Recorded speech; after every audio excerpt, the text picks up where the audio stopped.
Hi, everyone. Thanks for joining us again on this week's SAI Nano Chat. My name is Faniel Windy, and I'm the co-founder of the STEM Advocacy Institute. And we host these weekly Nano Chats where we talk with founders and directors of STEM initiatives around the world.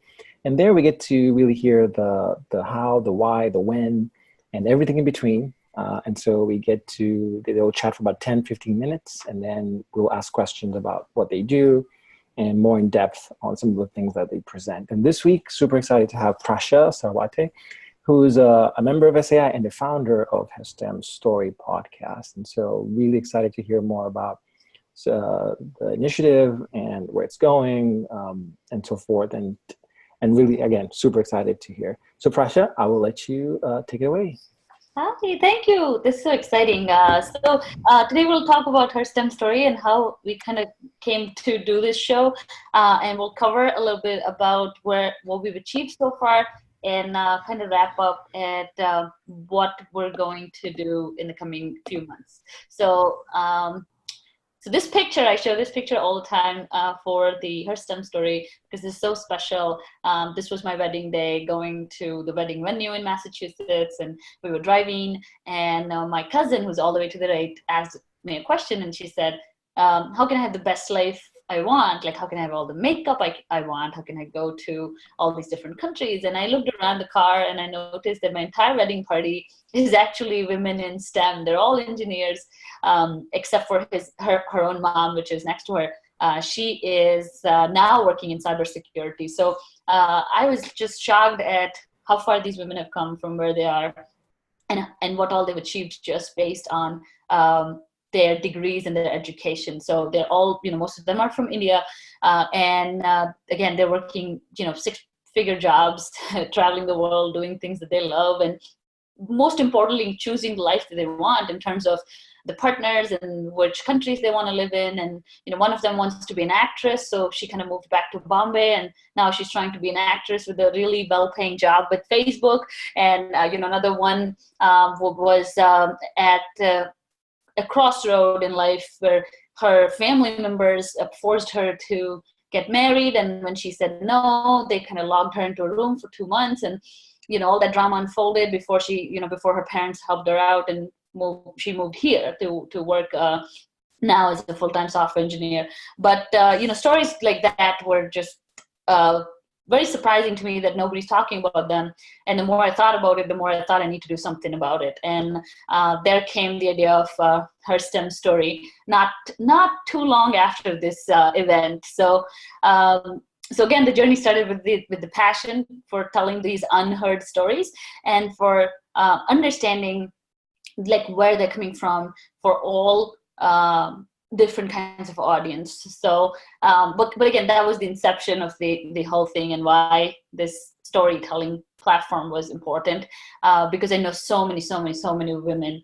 At one point at work, I had an entire women engineers team, and they were from across the world. I had a Chinese person, an African American, an Indian, a Lebanese, a white girl. I mean, everyone. And I was like, why is no one talking about this? Oh my God. I literally sent a note to the CEO saying, you gotta think, you gotta look at this. This is so cool. So I feel like people were not looking at it that way, and just looking at it from a different angle showed me that we need to bring these positive stories to the light. And so again, our mission, since we got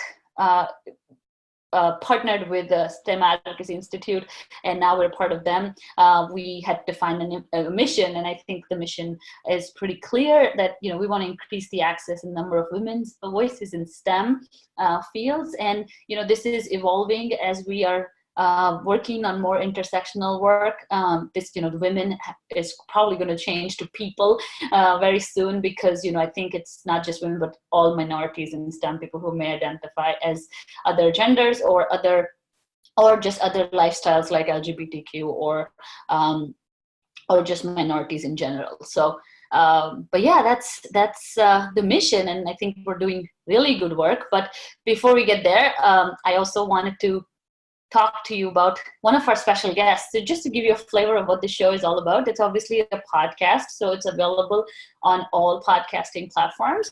And it's an interview style podcast where I interview women. And in this episode, we had interviewed Dipti, who is actually also my classmate from India. And she's a back-end IT engineer. She lives in India, and she's a pioneer of parkour in India. So she's actually bringing parkour to India. And she's one of the first women parkour athletes in the country. And mind you, this is 1.3 billion people, so it's not a small country. So she's at the same time overcoming all the societal pressures to get married and, to be like a, quote unquote, be more girly, but she's breaking all that and breaking so many more stereotypes. She's also a stunt woman in Bollywood, which is just so phenomenal, while keeping her full-time job. So, just a flavor of what these stories are about. And just, you would never imagine that an IT engineer could be a parkour athlete, could be a CrossFit athlete, and a stunt woman in Bollywood. So, again, these stories are out there. Our purpose is to bring all those to you. We specifically use audio format because audio does not have, it kind of helps you stay away from the unconscious bias of, if you see the face, you're automatically going to assume a lot of stuff that you may not necessarily want to. And so I think audio definitely helps more with imagination, and plus not judging people for the way they look until, so you can process their stories more organically, if you will. So I love that format for that reason. Also, it helps you record. I mean, internet is phenomenal because I can record anywhere in the world. So I get to talk to a lot of people from a lot of different countries. Just a few highlights from, what we have done so far. So again, I have interviewed about 80 women so far. I released about 56 episodes, hosted multiple mini-series.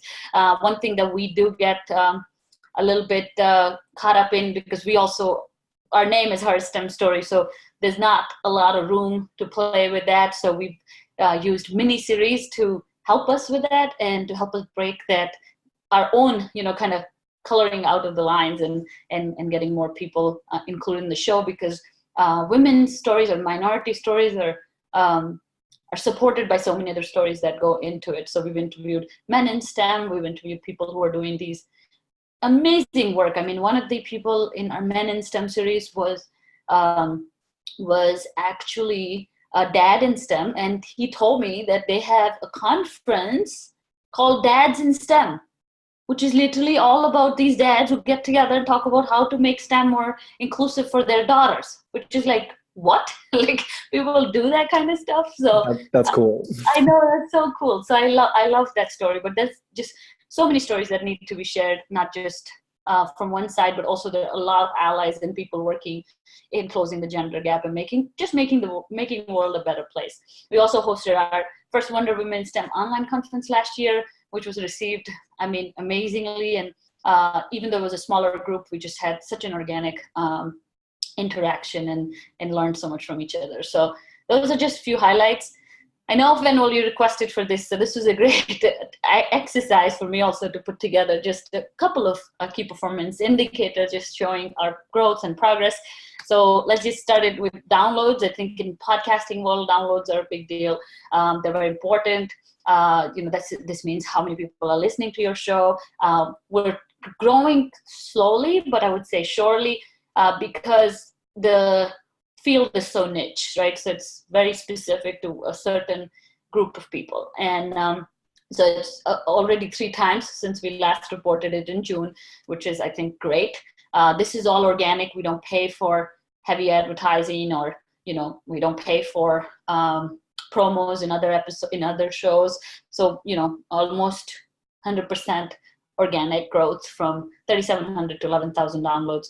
And you can see that even translates into per episode, which is great. So that's definitely exciting.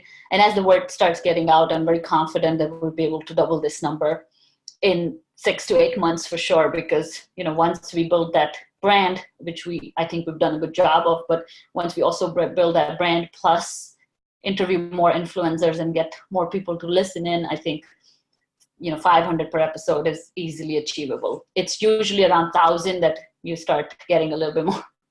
It's a little bit more work in terms of you have to invest in ads and stuff like that. So, but I think for a homegrown podcast, I think this is great.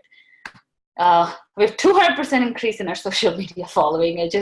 technically double. But yeah, so we had no presence on Instagram before. We've grown it to almost 22,050, and Twitter, we're so close to 4,000. I mean, every day I'm hoping that it'll hit 4,000, but we're only 25 followers away from 4,000. So if you're listening, please go follow at Her STEM Story so we can grow that platform. It's definitely been one of the best platforms. I mean, I met Fenwell through it, and just grown a big family on Twitter, and now Sophie, who's a part of our team, is actually helping develop better content for Twitter as well. So again, we're still aiming to get to 5,000 by end of summer, and then kind of just keep pushing to come to a bigger following, because bigger following means these stories will get bigger exposure. And then just this is what we've done. Oh, I moved too fast. We also have grown our family, so we went from just me to 5 team volunteer members. I put a lot of value in this over funding, because to me, if we have great people, we can attract more funding. So a lot of my energy was, my first order of business this year was to get people to help out with the creative side of it, the engagement side of it, and then just to think out of the box for the show. So we have 5 people now. Everyone has a different title. We have Sophie, who's the Twitter manager. We have Catherine, who's here. She is interviewing women for the July episodes. So she's actually interviewing women with disabilities in STEM, and we're going to release about 4 episodes with her. She is also our SAI fellow. So her show comes out in fall, and it's wonderful to see her kind of take this thing off and do such great work. And then we have Brittany, who is our branding manager, who helps with a lot of new colors and how we're going to have our Instagram feed laid out, and what colors should we use and all that stuff. And then she worked on our website, which is a brand new website. You can check it out at herstemstory.com. Again, it's homegrown, so we've tried our best to build it. And then we also have Suchi, who's our illustrator. You'll see her work here in a few minutes. And recently, Lindsay, who joined us to help us grow our Facebook community and our Facebook group. So I think that's very important. As I present those numbers, I think these ladies have a huge, huge role to play in that. But yeah, again, a little bit about the present and the future. I mean, this is what we've done so far. But where are we today? We've launched our brand new look, which I think was received very well. This was designed by Suchi, who is an illustrator in Dubai. She goes by the title The Little Big Things. But this was a very wonderful team project that we all did together, where we brainstormed the colors, what is it going to look like, kind of going back and forth. So we absolutely love it.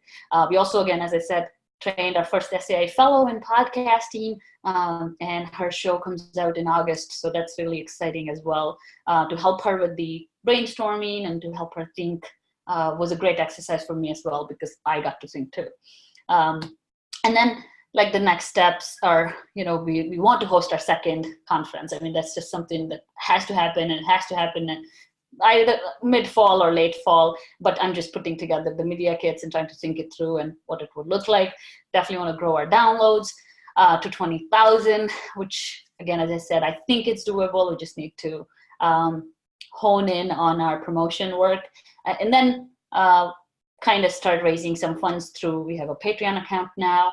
And now these nice illustrations, we are selling it as merchandise, and people are buying the stickers, and it's super exciting. I want everyone to buy it because it's gorgeous, and then get into some grant writing towards the end, as we finish summer, and hopefully get more funding to keep growing.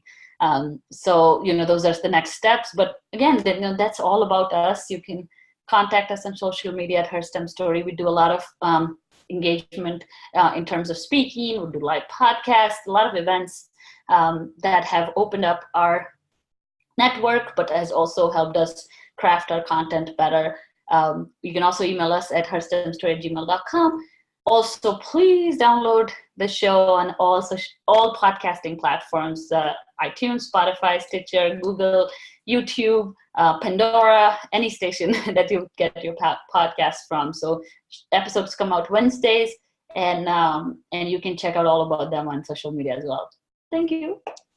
Awesome. Thank you so much, Prasha. Did I go too fast? I probably did. No, you totally didn't. So this is now just everyone is going to be listening later, and the people, Catherine, Jessica, Emily, that you're on live right now. So now is that was great, Prasha. Now we get to have fun and delve deeper into what Prasha was talking about, and any slide that may you had questions on, you can totally just jump in, and it's a free form conversation. Really, it's a conversation that I want to point at that. So I have a slew of questions, but I think I want to open it up to others because I'm always talking. So Catherine, Jessica, Emily, do you guys have any quick comments, questions that you have for Prasha at this point for anything she said? Oh, hi. Sorry I joined a little late. I was having a little bit of trouble with my computer, but for the part that I did hear is really interesting, and it's really inspiring that you're doing this. So I'm really happy to get to just listen. I would just like to observe a little bit more before I ask specific questions. Sounds good. Thank you.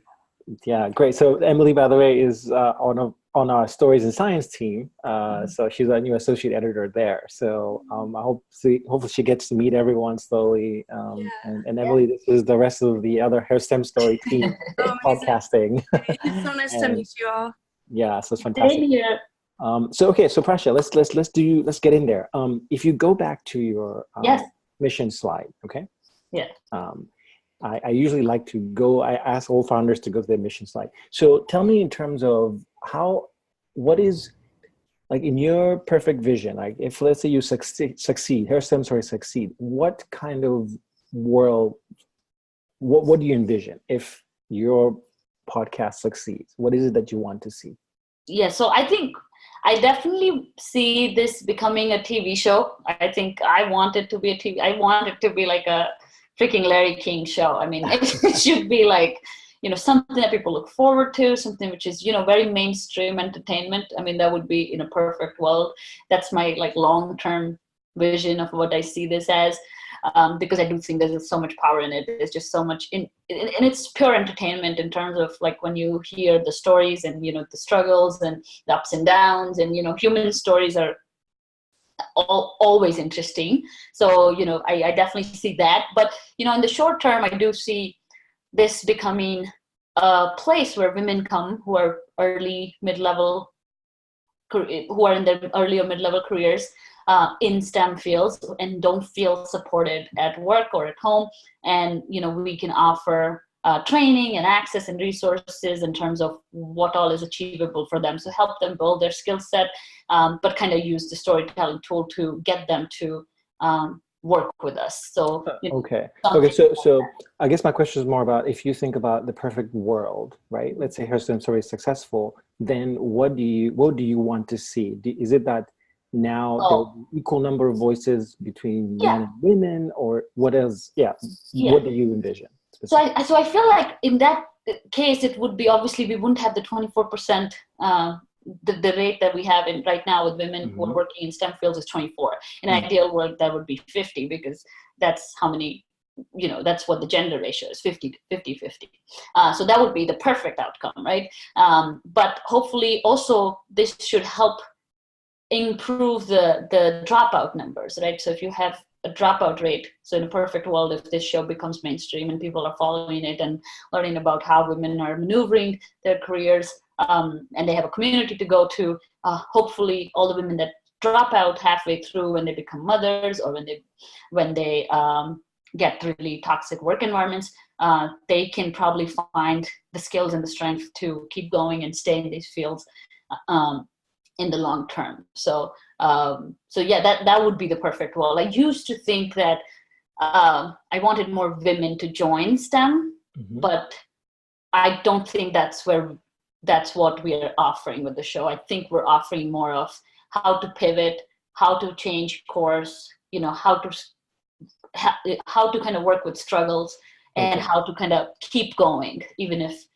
things are not working towards you, or if it looks really bad, but other people have done it, so you can do it too. So the point is that everyone will have a role model, and no one will have to that's the reason we try to have so many diverse voices, because if not this one, maybe you'll relate to this one, and maybe you'll relate to this one. And Right. You'll see that across our show. I mean, you'll see physicists and scientists and doctors, and I mean, just the transitions people have made. I mean, I myself feel so inspired to keep going and keep trying, that anything is possible. So hopefully that answers your question. Yeah, partially. And we're getting closer and closer, because I like to dig deeper and deeper, So the Socratic method. So you mentioned the dropout rate, right?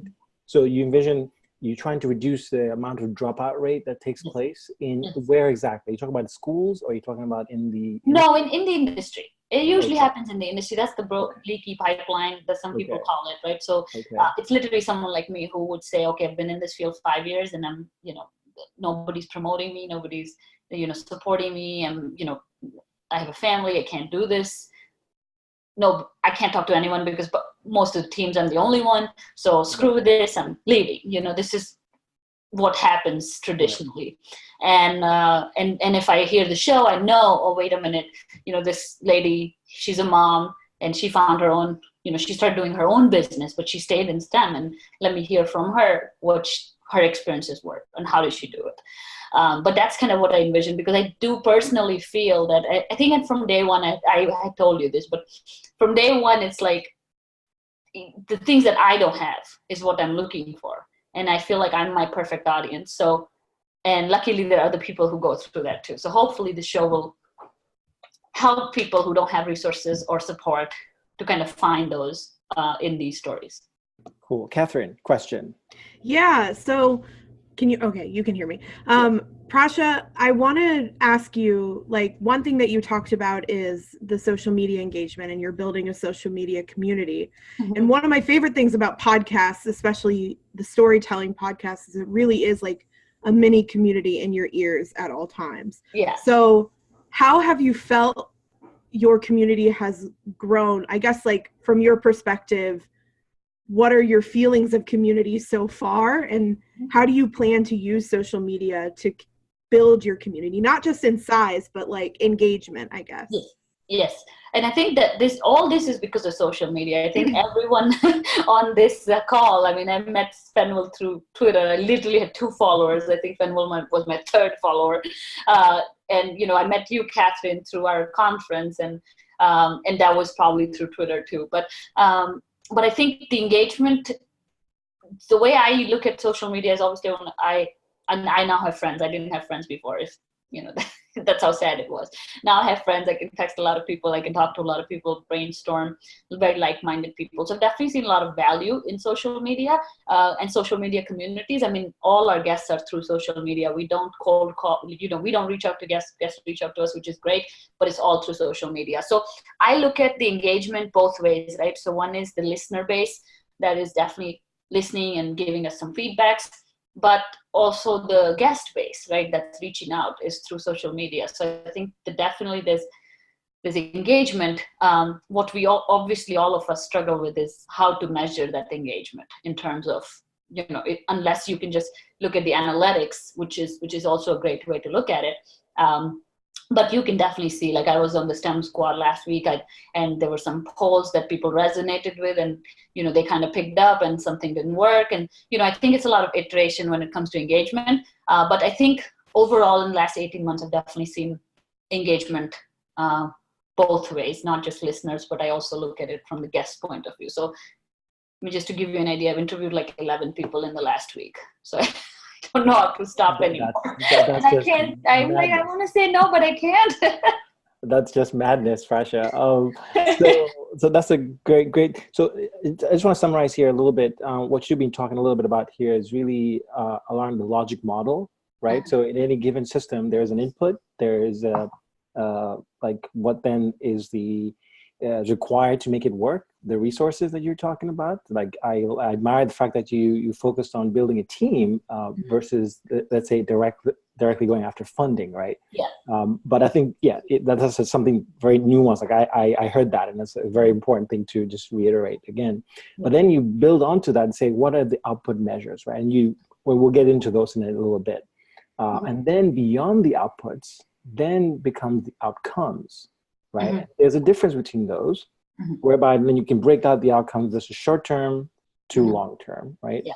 So if we go back to my earlier question about, what do you envision the world to see, right? That's kind of your long term view, right? Yeah. The reduction in the dropout rate, Yes. right? I think that definitely needs to be emphasized more, for sure. When you start thinking about grants, and we can work on this later, right? What is that dream that you want to see, and then the question becomes, how do you get there, right? Yes. How is your podcast going to help you get there, and what's measurable in that process, right? Mhm. So now let's get into those numbers, right? Yeah, So we if you can go to go the next slide.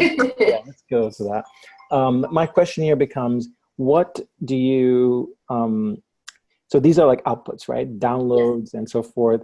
Are you able to know, for example, how many people are listening the episode in its entirety, and how the episode actually impacts them, right? Because you haven't talked about that. Yeah, so we haven't, I mean, I know we used to do surveys before, we haven't done those in a while. Okay. But yeah, that's something that I really want to do. I know iTunes Analytics gives you some of that data, but when the iTunes Analytics first came out, people didn't believe it because it was a lot of negative data. So in terms of, but I haven't seen it in a while. I haven't checked it in a while, because a lot of our downloads are also coming from Spotify, and then also from YouTube, which doesn't get included into iTunes. But I think definitely we need to work on, some of those surveys, and, kind of getting that output in terms of how we can then measure that. Do you feel inspired? And, what did you do next? I mean, few things I could literally list people on my fingers who have actually taken action after listening to our show, right? So, Yeah. and someone like Catherine, who started their own podcast. I know, Science with Shweta, she started a podcast because she spoke to us. I know Megan started a podcast. I know, I know 5 people who started podcasts. Some of them literally called me and told me that this is because of you. So, there's that impact that we may not be able to, quantify. But yeah, you're Which right. I think you should totally try to get those stories like that. Like, I listened to your episode and I did the following because of your episode. Yes. Right? I think that's a very direct line where you can say, like, oh my God, this episode that I listened to did the following, right? Yes. And so, we need to find a way to, like, a tool to kind of translate that too. Yeah, and that's so hard, right? This is where it goes back to impact measurement. How do we, in a podcast setting, a lot of people want to do podcasts. Yeah. How do you measure impact in these things? You can do your metrics all day long, and whatever, iTunes can throw out numbers at you. You can, drown in them. Ultimately, is what do you want each episode to do to a person? What do you want people to do after listening to an episode? Right?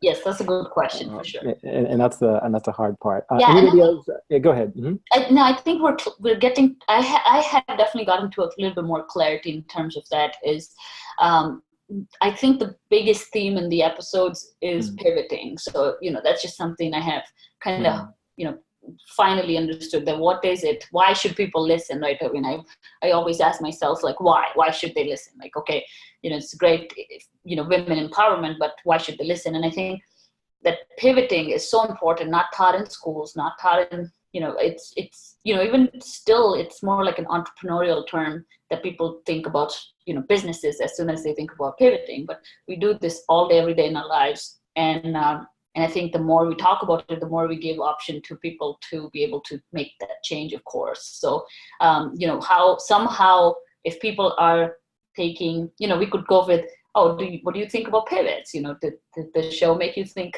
that you can change the course of your life, or, just really make a true change in career because of someone's story? So, that's something to definitely work on. Yeah. And I think having, like, her some sort of podcast, for example, I'm thinking more broadly in industry setting, in a company where they make it not mandatory, but a tool, a resource, right? Another measurement for you could be like, how many companies are now using your podcast, right, as a tool for their, to make sure to help their women in their company not drop out, right? Let's say, stay in the careers, or get more women into those careers.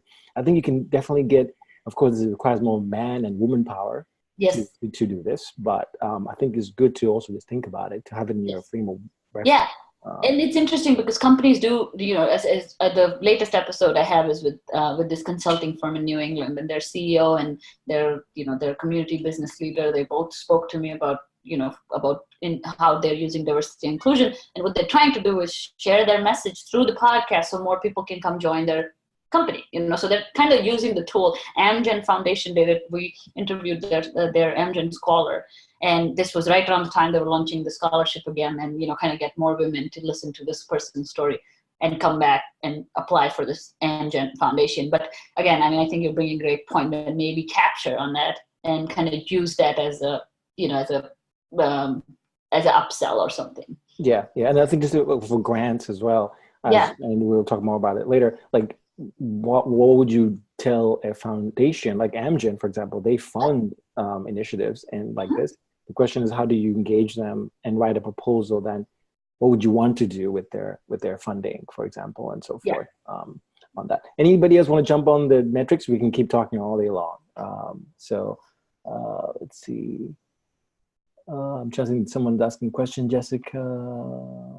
I guess I can ask one thing. I'm not really sure about companies as much as like universities, but something, have you ever thought about, like, in the people you interview, is there sort of a recurring issue that you come across where like many people sort of feel the same way about a specific thing? Like, for example, I'm thinking of the postdoc that I work for was just struggling a lot with Columbia University because there's no daycare center.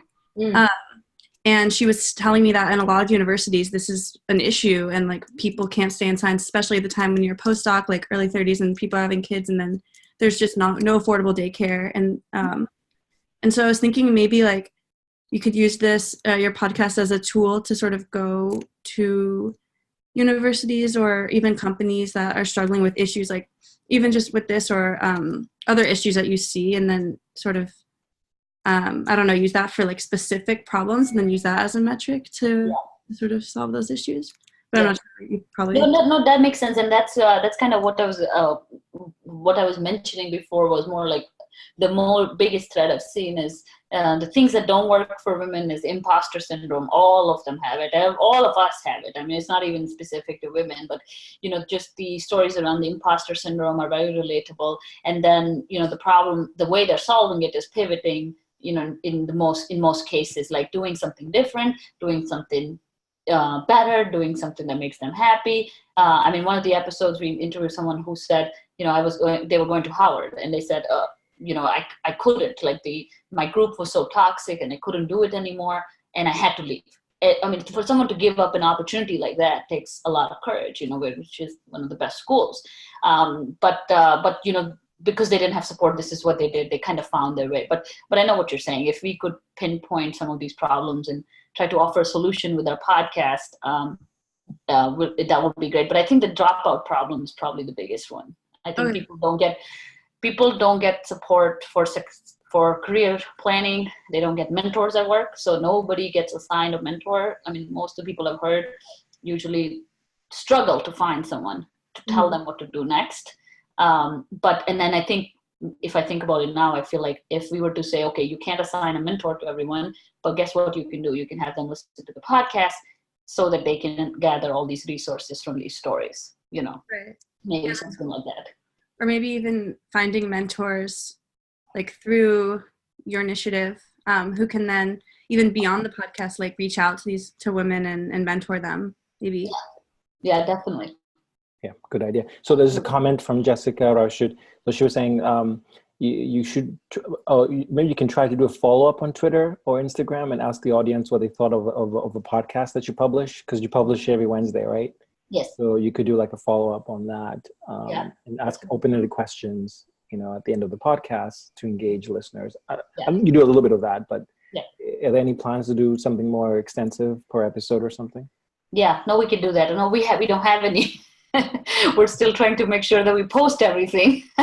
But but that's a great point. We can definitely bring that up to Sophie's attention. She's really good at these polls and she loves doing them. But definitely something to have the audience be like, hey, go listen and kind of tell us what you thought on a scale of 1 to 5 maybe. Right. And Prasha, a while ago we talked a little bit about, so you're thinking more about getting this into an industry setting, think about the dropout rate, right? Yeah. What about the classroom? Have you thought about that too? Right? Yeah, no, I have, and that's something that I need to kind of follow up on. That's what I was thinking when you Okay. mentioned universities. I do work with more universities than obviously businesses directly. I do, speaking engagements for a couple of them I've done, but I also can advise them when they set up new events. I have a couple of universities. I know I met so many university people at the last conference, and they were also interested in live podcasts. We're working on an event at URI to do a live podcast and stuff like that. But yeah, no, that's something I totally dropped the ball on. So I need to get back into having classrooms listen to it. And, the idea was to have one class listen to it and one don't. And then within a month, we kind of reevaluate the results of a basic study. And it can just be a control study for a month. It'll give us a good data to work with. And you mentioned something really important here. This is basically quasi experimentation. Yeah. Where you're not doing an RCT, which is a randomized controlled trial. You're doing basically a within group control. Yeah.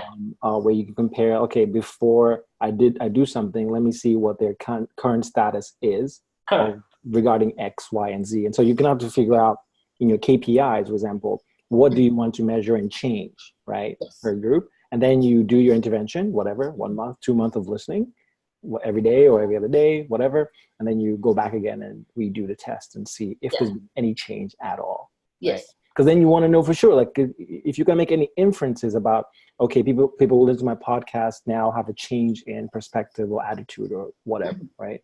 Yes. You got to be able to sort of compare. Be sure that's really what's happening, because there's so many compounding variables. Yes. That are happening. So there's so many podcasts, right, that they're listening to. Oh my God, yes. Right? How can you attribute whatever they're going through to your podcast? Right? Yes. That's a challenge that we all face. It's really, really difficult, but it's I think it's a good problem. Yes. But something to keep in mind on that. Yeah. Any other thoughts, questions, or as I'll just keep going. Danny, thank you for joining us. I see you there. Welcome. She's been there for a little bit. I hope she can hear us. Oh, she can't talk, but hi, yes. And another comment from Jessica Rauschut saying, you can advertise the podcast by posting while also allowing them to respond to the podcast on that specific post. Might get more people engaged or keep them coming back for more. And so as you said, Sophie is your point person on this, right? Yeah. We'll keep looking at these engagements. Yes. You can spend a long time in obsessed, yeah. You can absolutely get lost in there. So just thinking more about the numbers, are there any other performance indicators that you're looking into beyond these downloads? What are other things that, let's say you want to track that you can't right now? I mean, obviously the fundraising, I had a slide for, we didn't raise a lot of funds, but we raised some. I mean, we are all set for our hosting for till the end of the month, end of the year. We did this in December. So, I mean, little amounts, but obviously funding, I would like to track that. If I can, how can we improve on that and how can we make it better? But again, impact, I think like the impact number, if we can somehow come up with the calculation of what that should be and then measure it. Because the other thing is these downloads are great for marketing and, mainstream podcasting, because this is just showing how well your podcast is doing, right? So, which is great, but people don't consume content in one shape, way, or form, right? You might like podcasts and I might hate podcasts, but I do love following you on social media and love everything that you're putting out there. And so that was one of the key reasons we did the whole upgrade to our look and our feel and our Instagram and all that stuff, is because, we realized that, people are engaging with our content at different places. It may not show directly here. So, so definitely maybe some way to kind of engage, to kind of understand that, like how they're consuming content, what they love the most.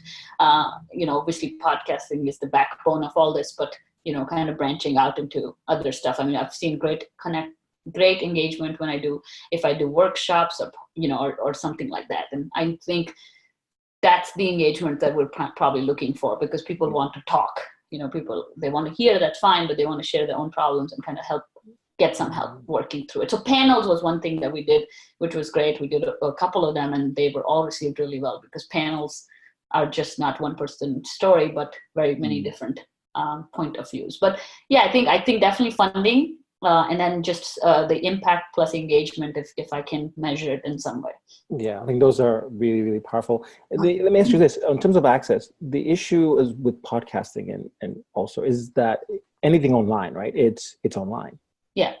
And large parts of the world are not online, actually, yes. Right? And access to whether iTunes or something is actually very, very limited. Mm-hmm. How are you thinking about this in terms of how are you going to reach out to those people that can't get access to your podcast online because they don't have the phone or the internet? Yeah, and I think you reach most of your modern audience that can understand English through podcast. That's kind of the link I'm making, and I'm making a big assumption. But in terms of, if you look at countries like India, right, India or China, the younger generation knows English, learns English. Especially in India, that's probably the first language nowadays, especially in the big metropolitan. So I wouldn't necessarily agree that we wouldn't be able to reach other countries or other cultures just because of podcasts, because it's definitely growing because people have more access to internet. I mean, 2 billion people are on Facebook, so that gives you a big chunk of the world that's really connected to the internet. But then I know the places you're talking about is more so really where you have underprivileged people, or it just got villages even in India may not have this technology yet. But I feel like to get there, we may want to solve the problem of the language first,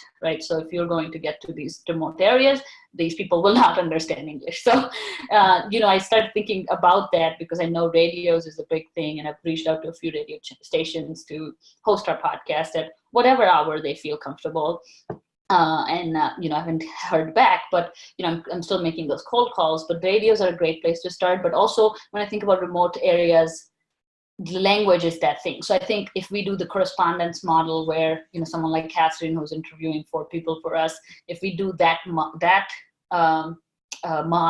and we kind of train some people who may have a different language, then they can interview people in their native language and go from there. I mean, if you look at YouTube and other things, you have subtitles, and it's much easier to access content in different languages. But podcasting, I don't know how people will understand it. Yeah, language is a huge barrier, and you actually hit the nail on the head there. Translating to local languages. We had our a NanoChat presenter a while ago in Senegal who was talking about basically doing the instruction in French, the local language, because you absolutely need to reach the people in that fashion. So I'm really glad to hear that you're thinking about this. And radio is more penetrative than internet. Yes, 100%. Yeah. More people have radios, actually, like they reach more people than any phone or anything like that. So I think I'm glad to hear that you're thinking about that, and keep reaching out to them. Yes. They may not respond. Yeah. They never respond. But I don't think they check their emails. They don't check their emails. I contacted the Bryant College Radio. Yeah. I contacted another radio station here locally because I was like, okay, I can go meet them. But you'd have to connect me with Brandeis. So we can I'm happy to do that. Prasha, I'm happy to do that. We were on their radio. It was great. I'm happy. I think you should totally reach out to them. I think getting them to play your content at a specific time, that's the challenge. Yes. That's not hard. But they can have you on to talk about this. Even if they don't play it on like prime time, the fact that they will have it on their portfolio will just make it more accessible to people in college, right? Yeah, and then just to bring another point, I'm recently talking to a group in Jordan, who are on the ground trying to basically help all the Syrian refugees on the ground there, right? The issue about access, right? Internet there is very spotty, and most of the people don't have phones or something. Another challenge to think about in those war zones, a lot of war zones in the world, right? Access. Imagine those people that don't even have these necessities, and they're struggling with the basic, they're trying to stay alive, right? Yeah. How do you get to them? And I think radio and your content can literally just pass through the walls, right? The minefields, if you will, right? So I think you have such power there to circumvent that. Any other questions? I'm sorry I keep talking and asking questions to Prasha. Any other burning questions, people that are in there? There's a few people in there right now. Otherwise, I can, just following up on, if you go back to the last set of slides, the future and what you're thinking about. Yeah. That, so you mentioned earlier, thinking this could potentially be a radio, not radio, a TV show. Yes. I'm very curious. I don't know how this would happen. This just came to talk my more. I started thinking about it I think just very recently. But yeah, it's a long road. I don't know how it'll unfold. It's just a thought that it will be nice to have a radio show or a TV show where you really interview and showcase the work that women are doing, because some of it is just incredible. I don't know why some of these women don't have are not as popular as they should be. I mean, they're literally superhumans. I mean, they're literally managing I interviewed Raquel, and she used to work in the Air Force, took care of her parents, then left the Air Force, went to community college, and got an internship at NASA. Now works on the NASA's lunar reconnaissance mission. And I'm like, what the hell? Like, what are these people? And they have like 2 kids, and this is just amazing to hear some of this stuff. So something to like that I'm thinking, but I think the gateway to that is YouTube. I mean, you'd have to really grow your YouTube, and that's another whole skill set to learn and right. Prasha, have you seen Chef's Table on Netflix?